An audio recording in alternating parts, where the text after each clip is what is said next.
पिछले 7 सालों से जब से ये बीजेपी गवर्नमेंट आई है तब से आप देखते होंगे कि एक ऐसा एक एटमॉस्फेयर क्रिएट कर रहा है कि पॉपुलर फ्रंट तो ख़त्म हो गया, ये लोग तो कहीं पर भी नहीं है, इनको कुछ भी करने नहीं दिया जा रहा है। जब लेकिन ये लोग देख रहे हैं कि हम पर इतने एकदम बंदिशें लगाने के बावजूद भी ग्रो हो रहा है। हम इस बार बंगाल में किए, इस बार राजस्थान में किए, इंशाल्लाह अगले साल ऑल स्टेट्स में भी हम लोग करेंगे, यूनिटी मार्च हम लोग करेंगे। तो इनसे बर्दाश्त नहीं हो रहा, इसलिए पूरा न्यूज़ बना रहा है। ये फैसिज्म से दुनिया तबाह हो गई है, मुल्क तबाह हो गए हैं और वो लोग भी तबाह हुए हैं जो फैसिज्म को सपोर्ट करते थे। और अगर इंडिया के आवाम ने बीजेपी को सपोर्ट करना बंद नहीं किया तो पूरी की पूरी देश तकलीफ में पड़ जाएगी, इसमें कोई भी दो राय नहीं। देखिए, राहुल गांधी को कांग्रेस जैसी एक पार्टी संभालना है, वो पार्टी संभाले तो बहुत बड़ी चीज़ है, तो उन्हें चाहिए कि अपनी पार्टी संभालें। पॉपुलर फ्रंट को संभालने के लिए कोई पॉलिटिकल एक लीडर की ज़रूरत नहीं है, हम हैं पार्टी को, हमारे तंजीम को संभालने के लिए और लोग हैं।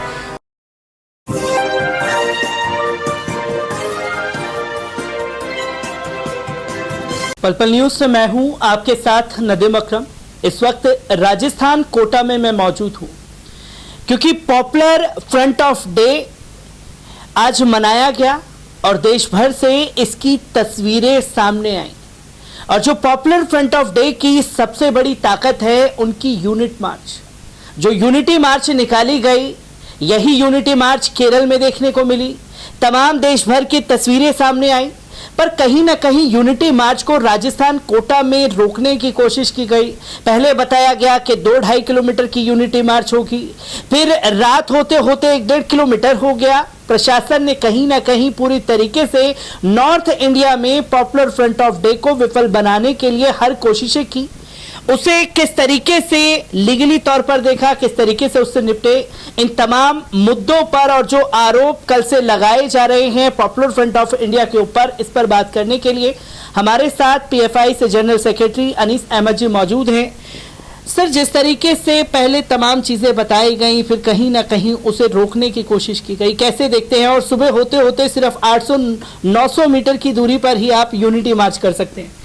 देखिए, ये एक्सपेक्टेड था, हमें पता था कि ऐसे ही होने वाला है, क्योंकि डायरेक्ट होम मिनिस्ट्री का सेंट्रल यूनियन गवर्नमेंट की तरफ से जो है प्रेशर था। यही प्रेशर आंध्र प्रदेश में भी था। आंध्र प्रदेश में भी हमारा प्रोग्राम होने वाला था, लेकिन वहाँ पर पुलिस के ऊपर प्रेशर डालकर हमारे मेंबरों को रात को प्रिवेंटिव कस्टडी में लेकर हमारे जो हॉल्स थे उन हॉल के ऊपर लॉक लगाकर वहाँ पर होने नहीं दिया। उसी तरीके से बंगाल में भी बहुत प्रेशर था और राजस्थान में प्रेशर था, तो हम एक्सपेक्ट कर रहे थे। लेकिन हमने यहाँ पर देखिए, हमारा एक स्टाइल होता है कि हम कन्फ्रंटेशन मोड में नहीं जाते, हम गवर्नमेंट के साथ और जो एडमिनिस्ट्रेशन है स्पेशली पुलिस के साथ हम लोग एक डिस्कशन में जाते हैं। तो पुलिस ने फाइनली हमसे डिस्कशन किया कि बहुत प्रेशर है उनके ऊपर, और हमने भी समझा कि बहुत प्रेशर आ रहा था। इसलिए उन्होंने हमसे रिक्वेस्ट किया था कि अगर आप इस रूट पर आएंगे तो यहाँ पर बहुत ट्रैफिक का प्रॉब्लम होगा, हमें मैनेज करने नहीं होगा, इसलिए आप लोग दूसरा रूट लीजिए। और हमने फाइनली उनकी बात को माना और हमने रूट को कम किया। और ये नजीम साहब, ये पहली बार नहीं है, तो हमें आदत है, पिछले 15 साल से यही हो रहा है कि हमारा यूनिटी मार्च का प्रोग्राम अगर दोपहर 2 बजे है तो 1 बजे तक हमें इस तरीके के प्रॉब्लम्स होते रहते हैं। यहाँ भी हमने एक्सपेक्ट किया और हमारे राजस्थान की स्टेट टीम ने बहुत बेहतरीन तरीके से इस चीज़ को मैनेज किया। तमाम चीज़ों को मैनेज तो कर लिया गया सर। कहीं ना कहीं कल जैसे ही अनाउंसमेंट आप लोगों की तरफ से पहले से की गई कि नॉर्थ इंडिया की तरफ पहली बार आप लोगों ने अपनी ताकत दिखाई है, राजस्थान कोटा में इसका आगाज़ हुआ। कल से तस्वीर मेन स्ट्रीम मीडिया में घुमाई गई, कुछ तस्वीरों पर बात फोकस दे करके बताया गया कि देखिए, ये लोग जो हैं हिजाब मूवमेंट को बढ़ावा दे रहे हैं और हिजाब मूवमेंट को बढ़ावा देने वाले पीएफआई जो बच्चियों को उकसा रहे हैं, और इन लोगों के सर पर जो है असल में राहुल गांधी का हाथ है। तो कैसे देख रहे हैं इन आरोपों को? क्योंकि आज मैं ये भी जानना चाहूंगा ऑन कैमरा कि असल में किनका हाथ है आप लोगों के ऊपर। अब तो राहुल गांधी भी आ गए हैं पॉपुलर फ्रंट ऑफ इंडिया के साथ में, जो तस्वीरें मेन स्ट्रीम मीडिया में बताई गई। देखिए, राहुल गांधी को कांग्रेस जैसी एक पार्टी संभालना है, वो पार्टी संभाले तो बहुत बड़ी चीज़ है, तो उन्हें चाहिए कि अपनी पार्टी संभाले। पॉपुलर फ्रंट को संभालने के लिए कोई पॉलिटिकल एक लीडर की ज़रूरत नहीं है, हम हैं पार्टी को, हमारे तंजीम को संभालने के लिए और लोग हैं। इसमें देखिए, एक इंपॉर्टेंट बात आपको जानना है कि पिछले 7 सालों से जब से ये बीजेपी गवर्नमेंट आई है तब से आप देखते होंगे कि एक ऐसा एक एटमॉस्फेयर क्रिएट कर रहा है कि पॉपुलर फ्रंट तो ख़त्म हो गया, ये लोग तो कहीं पर भी नहीं है, इनको कुछ भी करने नहीं दिया जा रहा है। जब लेकिन ये लोग देख रहे हैं कि हम पर इतने एकदम बंदिशें लगाने के बावजूद भी ग्रो हो रहा है, हम इस बार बंगाल में किए, इस बार राजस्थान में किए, इंशाल्लाह अगले साल ऑल स्टेट्स में भी हम लोग करेंगे, यूनिटी मार्च हम लोग करेंगे। तो इनसे बर्दाश्त नहीं हो रहा है, इसलिए पूरा न्यूज़ बना रहे हैं। और मैं न्यूज़ चैनल में भी देख रहा था, मुझे हंसी आ रही थी कि इतने बड़े बड़े न्यूज़ चैनल इतने बेवकूफ़ कैसे हो सकते हैं। वो बता रहे थे कि हिजाब के लिए यूनिटी मार्च कर रहे हैं। उन बेवकूफ़ों को इतना भी नहीं पता है कि यूनिटी मार्च जो है हमने 2007 से शुरू किया है, 2007 से यूनिटी मार्च चल रहे हैं, और ये लोग कह रहे हैं कि आज हम यूनिटी मार्च बना रहे हैं। यानी ये न्यूज़ चैनल के जो एंकर हैं ये अपने ही क्वालिटी को बता रहे थे कि उन्हें कुछ समझ में नहीं आ रहा है कि पॉपुलर फ्रंट क्या कर रहा है। हम सोचते थे कि वो पॉपुलर फ्रंट के बारे में बहुत स्टडी करते होंगे, क्योंकि दिन रात हमारी माला जपते रहते हैं, तो हमें लगता था कि इनको हमारे बारे में बहुत पता है। लेकिन आज पता चला कि इन्हें कुछ भी नहीं पता। पॉपुलर फ्रंट का यूनिटी मार्च जो है 17 फरवरी को आता है। अब 17 फरवरी के दिन चाहे इलेक्शन चले, चाहे कोई इशू चले, हमें उससे कुछ लेना देना, हम प्रोग्राम करना है, करके ही रहेंगे, और वो हमने आज किया। क्योंकि सर कर्नाटक से आप भी आते हैं, कर्नाटक पर खास तौर पर नज़रें बनी हुई थी, प्रोग्राम को कर्नाटक में कैंसिल कर दिया गया, तमाम जगहों पर घेराबंदी कर दी गई कि इतनी दूर से आप आगे नहीं बढ़ सकते। तो कैसे देखते हैं कि पहली बार है जब कर्नाटक में यूनिटी मार्च नहीं निकाला गया आप लोगों? हाँ, नहीं, इससे पहले भी हुआ। कर्नाटका में हर साल जो है जब बीजेपी की गवर्नमेंट होती है, हमारे यूनिटी मार्च को इसी तरीके से प्रॉब्लम करने की कोशिश की जाती है। पिछले साल मैंगलोर में हमारा यूनिटी मार्च था, वहाँ पर भी इसी तरीके का एक प्रॉब्लम करने की उन्होंने कोशिश की, लेकिन फिर भी हमने किया। और लोगों को ये बर्दाश्त नहीं होता। देखिए वो लोग ये सोच रहे हैं कि भाई इतना इन पर प्रेशर डालकर भी ये लोग पीछे नहीं हट रहे ना, ये बर्दाश्त नहीं हो रहा है। और फ्रस्ट्रेशन आपको मीडिया में नजर आता है कि ये बीजेपी के लोग, प्रॉब्लम क्या हो रहा है कि बीजेपी के जो वर्कर है ना, कार्यकर्ता, वो बीजेपी के लीडरों से पूछ रहे हैं, भाई आप लोग तो बोल रहे हैं कि पॉपुलर फ्रंट को हमने कंट्रोल में ले, पॉपुलर फ्रंट तो इतना बढ़ रहा है, ये तो कल वहां पर परेड कर रहे थे, आज तो यहाँ पर परेड कर रहे हैं, फिर बीजेपी ने किया। तो बीजेपी के लीडर शर्म में आकर अपने कैडरों के सामने, अपने वर्करों के सामने अपनी इज्जत बचाने के लिए ऐसे स्टेटमेंट्स वो लोग देते रहते हैं। दूसरा चीज, कर्नाटका में इस बार जो था, कर्नाटका में इस बार बहुत सारे जगह सेक्शन 144 है, बहुत सारे जगह में, और सेक्शन 144 जब लगा होता है तब वहां पर आप पब्लिक इवेंट्स नहीं कर सकते। इसलिए कर्नाटका की हमारी स्टेट कमेटी ने ही फैसला किया कि सेक्शन 144 है, एक हाईकोर्ट में एक इशू चल रहा है, लड़कियां रास्ते पर प्रोटेस्ट कर रही हैं, इसलिए इस बार हम लोग यूनिटी मार्च नहीं करेंगे करके, ये किसी ने, बीजेपी के गवर्नमेंट ने हमें नहीं रोका, हमने खुद डिसीजन लिया। क्योंकि मैं हमेशा कहता हूँ पॉपुलर फ्रंट का प्रोग्राम होना है या नहीं होना है, पॉपुलर फ्रंट डिसाइड करता है, ये कोई और डिसाइड नहीं कर सकेगा। तो कर्नाटका में भी हमने जो प्रोग्राम नहीं किया, हमने डिसाइड किया नहीं करने के लिए, इसे हमने नहीं किया। कर्नाटक में तो प्रोग्राम नहीं किया गया आप लोगों की तरफ से, जो कि फैसला लिया गया, कहीं ना कहीं मीडिया में ये दिखाने की कोशिश की गई कि कांग्रेस शासित राज्यों में तो इन्हें बढ़ावा मिल रहा है, कांग्रेस इन्हें बढ़ावा दे रही है, बीजेपी ने तो बैन कर रखा है, तो और सरकारों को क्यों बैन करने में आफत आ रही है। जैसे कि आज राजस्थान के पार्लियामेंट, इसमें भी, सदन में भी आवाज को उठाया गया। तो कैसे देख रहे हैं? बीजेपी की साफ तौर पर यह था कि इन्हें कांग्रेस बढ़ावा दे रही है, ये नहीं होना चाहिए, देश को तोड़ने का काम कर रहे हैं। देखिए यहाँ पर क्या है, बीजेपी का एक पॉलिसी है कांग्रेस मुक्त भारत। अब उस कांग्रेस मुक्त भारत के लिए वो बार बार कांग्रेस के ऊपर अटैक करने के लिए जो है वो ऐसी एक इश्यूज ढूंढते रहेंगे। 2008 में कर्नाटका में सबसे पहले यूनिटी मार्च हुआ, तब फ्रीडम परेड कहा जाता था उसको, 2008 में, वो तब बीजेपी की गवर्नमेंट थी। 2009 में कर्नाटका में वापस परेड हुआ, तब बीजेपी की गवर्नमेंट थी। 2010 में कर्नाटका में बीजेपी की गवर्नमेंट थी, तब भी परेड हुआ। तो जब बीजेपी की गवर्नमेंट थे तब भी हमने किया, ऐसा नहीं है कि सिर्फ हम दूसरे गवर्नमेंट में करते हैं, बीजेपी करते हैं। लेकिन ये कांग्रेस बीजेपी का क्या हो रहा है कि इनका एक अलग पॉलिटिक्स है, यूपी का इलेक्शन चल रहा है, पंजाब का इलेक्शन चल रहा है, और पूरी तरीके से बीजेपी जो है हारने वाली है, जो हमें न्यूज़ में आ रहा है, अपडेट्स आ रहा है। अब इसीलिए वापस ये पार्टियों को, अलग अलग कांग्रेस पार्टी या दूसरे सेक्युलर पार्टी को एंटी इंडिया बताने के लिए पॉपुलर फ्रंट के नाम से जोड़ा जा रहा है। लेकिन इससे कुछ होने वाला नहीं, क्योंकि क्या है, इंडिया की जनता भी तंग आ गई है बेकार की बातें सुन सुनकर। आप जॉब पूछो, वो कहते हैं कांग्रेस मुक्त भारत, आप उनसे इनकम पूछो, आप उनसे कहते हैं टुकड़े टुकड़े के। क्या चल रहा है? तो लोग भी अक्लमंद हो गए, और ऐसी जो बातें हैं, ये कांग्रेस के साथ ऐसा हो रहा है, कांग्रेस वाले इनको सपोर्ट कर रहे हैं, ये सारे चीज़ें जो है एक पूरी ढकोसली बातें हैं। और आपसे मैं कहना चाहता हूं कि आंध्र प्रदेश के अंदर तो एक नॉन बीजेपी गवर्नमेंट है, फिर वहां पर क्यों हमारा कैंसिल हुआ? तो ये कांग्रेस बीजेपी से नहीं रहता है, ये जो सेंट्रल यूनियन मिनिस्ट्री की तरफ से जो एक प्रेशर आ रहा है पुलिस के ऊपर डायरेक्ट आईपीएस ऑफिसर्स के ऊपर, उस वजह से ये प्रॉब्लम्स आ रहे हैं। लेकिन फिर भी हम ये प्रॉब्लम को फेस करके प्रोग्राम्स कर रहे हैं। प्रोग्राम को तो आप लोग सफल बना ही रहे हैं, साथ ही साथ कर्नाटक से आप आते हैं, कर्नाटक में एक बैनर दिख गया, उस बैनर पर पूरी रात जो है हल्ला काटा गया मीडिया के द्वारा कि हिजाब का मामला जो खड़ा किया है, असल में उसके पीछे पीएफआई है। पीएफआई के लोग जो हैं सड़कों पर उतर करके प्रदर्शन करवा रहे हैं बच्चियों से। आप कर्नाटक से आते हैं सर, कर्नाटक में असली वजह क्या है जो उडुपी से एक कुछ महीनों पहले विवाद उठता है, पर मेन स्ट्रीम मीडिया की नजर तब जाती है जब जय श्री राम के नारे पर अल्लाह अकबर का नारा लगा दिया जाता है?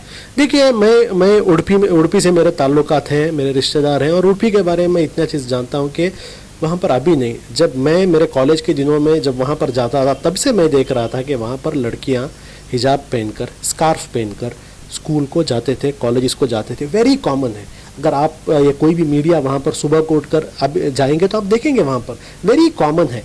और वहाँ का जो कल्चर है, वहाँ अभी नॉर्थ इंडिया में आप देखेंगे बहुत सारे मुस्लिम्स जो हैं मुस्लिम एरियाज़ में रहते हैं, और मुस्लिम्स जो हैं सिर्फ और सिर्फ मुस्लिम स्कूल और कॉलेजेस को जाते हैं। लेकिन कर्नाटका, केरला, तमिलनाडु और थोड़े जगह में आंध्रा का अगर आप कल्चर देखेंगे तो वहाँ पर मुस्लिम सिर्फ मुस्लिम स्कूल्स को नहीं जाते, क्योंकि मुस्लिम वो लोग जनरल गवर्नमेंट कॉलेजेस और गवर्नमेंट स्कूल्स को प्रीफर करते हैं, और इस तरीके का स्कार्फ हमेशा से पहनते थे। उडुपी में भी हमेशा ही चलता था। अगर कोई आपसे ये कहता है कि दिसंबर में नहीं पहनते थे, जनवरी से पहन रहे, तो झूठ है, सरासर झूठ है। हमेशा पहनते थे। क्या पहनते थे? देखिए, एक यूनिफॉर्म था जिसका कलर, दुपट्टे का कलर ब्राउन कलर का है। लड़कियां अपने शोल्डर पर पहनती हैं, मुस्लिम लड़कियां वही दुपट्टा सर पर पहनती हैं। इसमें यूनिफॉर्म का वायलेशन क्या हुआ? अगर कोई आकर पिंक, गुलाबी, लाल, हरा कलर का दूसरा पहने, आप ऑब्जेक्ट कीजिए। जो दुपट्टा लोग शोल्डर पर डालते हैं वही दुपट्टा सर पर डाल रहे हैं, और कुछ नहीं, यूनिफॉर्म का प्रॉब्लम हुआ। लेकिन वहाँ पर बीजेपी का एमएलए और कुंदापुरा जो उसका एडजेसेंट असेंबली है, वहाँ का बीजेपी के एमएलए दोनों भी जो है, ये जो स्कूल डेवलपमेंट कमेटी के प्रेसिडेंट हैं, इन्होंने इशू क्रिएट किया। इन्होंने प्रिंसिपल पर प्रेशर डाला, इन्होंने टीचर पर प्रेशर डाला, और आप देख रहे हैं इतना प्रेशर है स्कूल वालों पे, उन्हें बर्दाश्त नहीं हो रहा है। हाईकोर्ट का ऑर्डर आया है कि जिन स्कूल में यूनिफॉर्म्स प्रिस्क्राइब्ड है उन स्कूल्स में हिजाब अलाउ नहीं करेंगे। लेकिन वो कर क्या रहे हैं? टीचर्स इतने डर गए हैं, प्रिंसिपल्स इतना डर गए हैं, इतना प्रेशर है उन पर कि स्कूल के बाहर रुककर मुस्लिम औरतों का कपड़ा निकाल रहे हैं, वो लोग बुर्का निकाल रहे हैं, बच्चों को हिजाब निकालने के लिए बोल रहे हैं। अब आप देखिए, सवाल पूछना है तो मैं भी सवाल पूछता हूँ। चलो, यूनिफॉर्म बोल रहे हैं, कहाँ पर स्कूल टीचरों के लिए कौन सा यूनिफॉर्म है? स्कूल टीचरों का क्यों आप हिजाब निकाल रहे हैं? स्कूल टीचरों के लिए कोई यूनिफॉर्म होता है? अगर इंडिया के कौन से कानून ने साड़ी को एक्सेप्टेबल ड्रेस बनाया है? सिर्फ इंडिया के अपर कास्ट हिंदूज का ड्रेस है साड़ी, इसलिए एक्सेप्टेबल हो गया क्या? और मुसलमान बुर्का पहनते हैं, नॉन एक्सेप्टेबल है? किसने, कौन से कॉन्स्टिट्यूशन ने, कौन से कानून ने साड़ी को इंडिया का नेशनल ड्रेस बना दिया है? तो ये असल में इंडिया में मुसलमानों को डिह्यूमनाइज करने का काम है।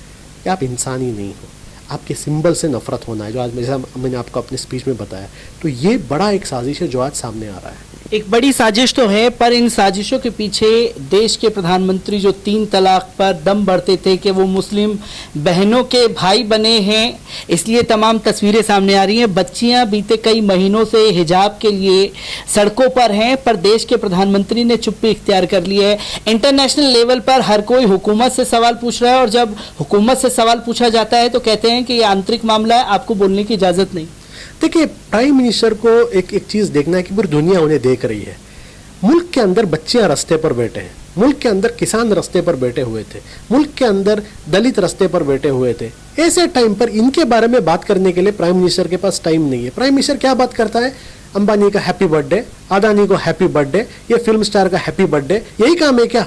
इसकी मौत हो गई, श्रद्धांजलि, या इसका बच्चा पैदा हुआ, उसको हैप्पी बर्थडे, क्या ये इस काम के लिए क्या प्राइम मिनिस्टर को हमने रखा है? क्यों बात कर रहे हैं? अब देखिए, हाल ही में एक यूरोपियन कंट्री में क्या हुआ, एक छोटी स्कूल जाने वाली एक बच्ची जो मेंटली वीक थी, उस बच्ची को स्कूल में हैरास कर रहे थे, तो उस मुल्क का प्रेसिडेंट अपने ऑफिस से उस बच्ची के घर में आया, उस बच्ची का हाथ पकड़कर बच्ची को लेकर स्कूल में गया, और पूरे अपने कंट्री को एक मैसेज बचाया कि ऐसे बच्चों का इंसल्ट करने का किसी को हक नहीं, गवर्नमेंट उसके साथ है।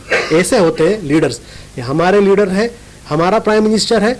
यहाँ पर मुसलमानों का कत्लेआम हो रहा है, खामोशी। दलितों का लिंचिंग हो रहा है, खामोशी। सिखों को खालिस्तानी कहा जा रहा है, खामोशी। फिर क्या कर क्या रहे हैं? तो ये टॉप से ही प्रॉब्लम है। इसलिए मैंने आज कहा कि प्राइम मिनिस्टर जो है, उनका काम जो है राजधर्म है, पॉलिटिक, अपने पार्टी का काम आप पहले कर लीजिए प्राइम मिनिस्टर होने से पहले। लेकिन जब प्राइम मिनिस्टर आप बन जाते हैं, आप पार्टी के सेवक नहीं है, आप देश के सेवक हैं, और देश के लिए काम करना है। आज देश के सेवा के लिए तो आपने अपने मंचों से भी बड़ी बातें कर दी, क्या आरोप लगाए जाएंगे? 1 घंटे की आपने स्पीच थी, कुछ पार्ट्स जो मीडिया उठाने का काम करेगा, जहां आपने कह दिया कि पाकिस्तान को अगर बर्बाद करना है तो देश के प्रधानमंत्री को उधर का प्रधानमंत्री बना दिया जाए। आरोप झेलने के लिए मेन स्ट्रीम मीडिया के, भाजपा के लिए पॉपुलर फ्रंट ऑफ इंडिया तैयार है कि आपने देश के प्रधानमंत्री को सीधा पाकिस्तान भेज दिया? देखिए, बीजेपी हम सबको पाकिस्तान भेजने की बात कर रहा है ना। आप देखिए उनका आप उनसे आर्ग्यूमेंट कीजिए, आप कभी भी एक बीजेपी वाले से आर्ग्यूमेंट कीजिए, आप उनके सारे सवाल का जवाब देने के बाद फाइनल क्या होता है? पाकिस्तान चले जाओ, पाकिस्तान चले जाओ। ये पाकिस्तान के बारे में जितना बार ये बीजेपी के लोग बात करते हैं, इंडिया के मुसलमान अपनी जिंदगी में उतने बार पाकिस्तान का अल्फाज यूज नहीं करके रहेंगे। इन्हें शायद बहुत मोहब्बत है। तो मैंने जो आज वहां पर कहा उसका एक मतलब है, उसका मतलब ये है कि हमारा देश है ना, ये देश की तारीफ करनी चाहिए। वो इसलिए क्योंकि पिछले 7 सालों में जो ये बेवकूफ़ी के कानून लाकर हमारे देश को बर्बाद करने की इन्होंने कोशिश की है, ये दुनिया में सिर्फ हमारा ही देश है जिसने उसको झेला है। सिर्फ हमारा ही देश है जिसने इसको झेला है। अगर दुनिया का कोई और देश होता जिसमें demonetisation, GST, unplanned lockdown, failure of medical infrastructure, farm laws, इस तरीके के अगर कोई लेके आते, वो देश बर्बाद हो जाता। समझे? बर्बाद। वो तो हम लोग बचे हैं। तो इसीलिए मैं कहता हूं कि इनको चाइना को बर्बाद करना है, वहां बर्बाद करना है, 1 महीने इनको वहां पर भेजेंगे, ऐसे कानून लेके आके वो मुल्कों को बर्बाद कर देंगे। क्योंकि इतना फेलियर ये गवर्नमेंट है अपने लॉ और गवर्नेंस में, इसमें कोई डाउट नहीं है। क्योंकि सर एक आखिरी सवाल भी लेने चाहेंगे। दाढ़ी टोपी से मामला शुरू हुआ, हिजाब पर आकर के अटक गया, जहां मस्जिदों को भी टारगेट किया गया, हजरत मोहम्मद सल्लल्लाहु अलैहि वसल्लम की शान में गुस्ताखी भी की गई, कुरान शरीफ की आयतों को जलाया गया। देश के प्रधानमंत्री पूरी तरीके से खामोश थे। असल में जब 5 राज्यों में चुनाव हैं, 2 साल बाद जो हैं देश के चुनाव होंगे, क्या एक मैसेज देना चाहेंगे? कभी पीएफआई के नाम पर बरगलाने की कोशिश, कभी हिंदू मुसलमान, कभी मंदिर मस्जिद, क्या एक ऐसा पैगाम जाना चाहिए जो युवाओं को समझ में आए कि असल में ये मुद्दों को भटका रहे, मुद्दों पर बात करना नहीं चाहते? देखिए, असल में आज मेरे स्पीच में मैंने कहा, इसमें जो है इंडिया की जो हिंदू कम्युनिटी है, स्पेशली जो अपर कास्ट कम्युनिटी है, उसको बहुत गौर फिक्र से सोचना पड़ेगा। क्योंकि आप वर्ल्ड की तारीख ले लीजिए, जिस मुल्क के अंदर जो है धर्म के नाम पर नफरत की सियासत खेली गई, वो मुल्क बर्बाद हो गए हैं। यूगोस्लाविया का आप हालत देख लीजिए, आप चेकोस्लाविया का हालत आप देख लीजिए, आप अफ्रीका में रवांडा का हालत देख लीजिए, आप वर्ल्ड के किसी, अफगानिस्तान देख लीजिए, पाकिस्तान आप देख लीजिए। जो मुल्क हैं जो धर्म के नाम पर, ज़ात के नाम पर, जहाँ पर नफरत की सियासत चली है, वो मुल्क बर्बाद हो गए हैं। और आज इंडिया के अंदर जो है बीजेपी जो है इंडिया की हिंदू कम्युनिटी, स्पेशली उसमें जो अपर कास्ट कम्युनिटी है, इनका दिमाग के अंदर जहर डालने का काम कर रही है। और इसका प्रॉब्लम उनको ही होगा। क्योंकि देखिए, ये बीजेपी जैसे एक फैसिस्ट जो सोच रखने वाले होते हैं, इनको हमेशा एक दुश्मन चाहिए। अगर एक दुश्मन खत्म हो गया, नया दुश्मन बनाएंगे।